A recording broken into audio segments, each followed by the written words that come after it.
ஹைங்க எல்லாத்துக்கும் வணக்கம். எல்லாம் எப்படி இருக்கீங்க? நல்லா இருக்கீங்களா? காப்பி டீ எல்லாம் குடிச்சிட்டிங்களா? காலை சாப்பாடு மதிய சாப்பாடுலாம் முடிச்சிட்டிங்களா? எங்கள் வீட்டில் இன்றைக்கி என்னென்னு பார்த்தீங்கன்னா பிரியாணிங்க, சிக்கன் சில்லி. நாங்களே வெளியில் போயிட்டு இப்போ தான் வந்து சாப்பிட்டோம். பார்த்துங்க, மணி 4 ஆகிப்போச்சு. எங்கள் ஊரில் பாருங்கள் மானம் கருக்கிட்டு நிற்கிது. எப்படி நிற்கிது பாருங்கள். ஈரோட்டுக்கு இன்றைக்கி தீபாவளி மாதிரி இன்றைக்கி மழை வரப்போகுதுன்னு நினைக்கிறேன். என்னோடய நினப்பு அப்படி வருதா என்னன்னு எனக்கு தெரியாது. மானம் கருக்கிட்டு நிற்கிது. என்னென்னு பார்த்தீங்கன்னா என்னாச்சு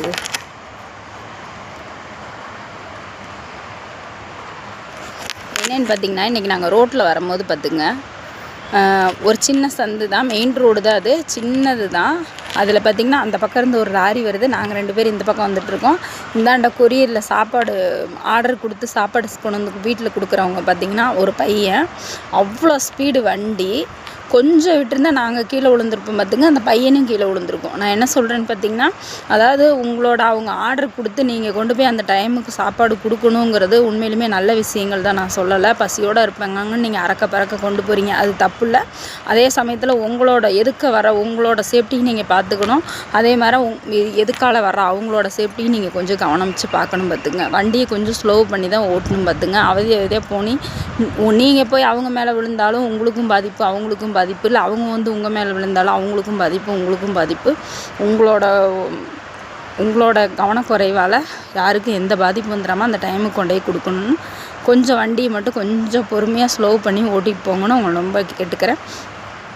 ரெண்டாவது என்னென்னு பார்த்தீங்கன்னா, இன்றைக்கி அப்படி தாங்க ஆகிப்போச்சு.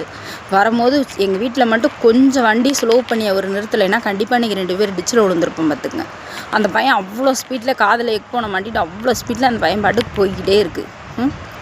சரி, சப்போஸ் அந்த பையனை இப்போ யார் மேலேயாவது விழுந்தால் யாருக்கு சேதம்? யாருக்கு? அதுக்கப்புறம் நீங்கள் எங்கே போய் சாப்பாடு கொண்டு போய் கொடுக்கறது?